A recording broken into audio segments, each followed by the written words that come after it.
Faire venir à Lourdes les gens les plus fragiles, quel que soit leur état de santé, mais ça demande une organisation, ça demande une certaine conscience des patients de leur fragilité et de nos limites et des risques que nous pouvons courir. Maintenant, est-ce vraiment un risque quand on est très proche de la fin de sa vie que de souhaiter venir à Lourdes en pensant que peut-être la vie s'arrêtera à Lourdes?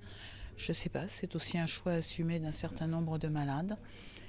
Eh bien, on peut les aider à venir et souvent à repartir avec beaucoup d'énergie. Merci.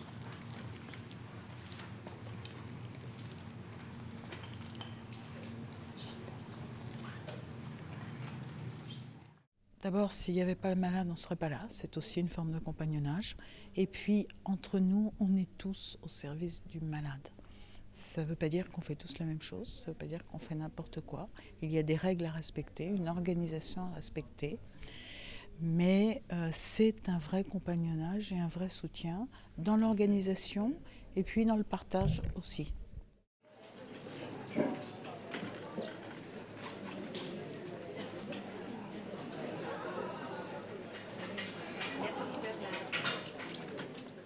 Je crois que l'on soigne difficilement ou avec sûrement moins d'humanité un malade qui n'a pas vraiment confiance en nous. Et nous devons aussi avoir une certaine confiance dans le malade à qui nous donnons des informations, avec qui nous allons travailler pour son traitement.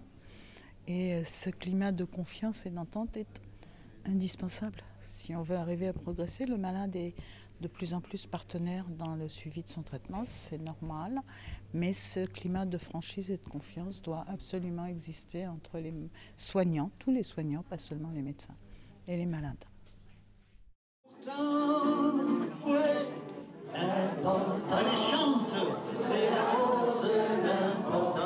Il se vit des choses très fortes partout pendant toute la durée du pèlerinage, dans les hôtels, dans les célébrations, à l'accueil Notre-Dame, parce qu'on est une délégation, c'est la délégation de l'accueil.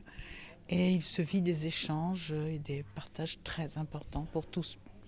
Je dis que les malades ne devraient pas nous dire merci parce qu'ils nous apportent beaucoup, beaucoup dans ces échanges. Des malades qui sont venus tout épuisés, fatigués, peut-être inquiets, et qui repartent avec beaucoup d'énergie, beaucoup de joie, et surtout qui reviennent l'année d'après, et qui reviennent contents de retrouver toute l'équipe de l'accueil, contents de dire tout ce qui s'est passé au cours de l'année, contents de partager un certain nombre de choses. C'est très touchant, et puis on l'attend nous aussi, ce pèlerinage, autant que les malades.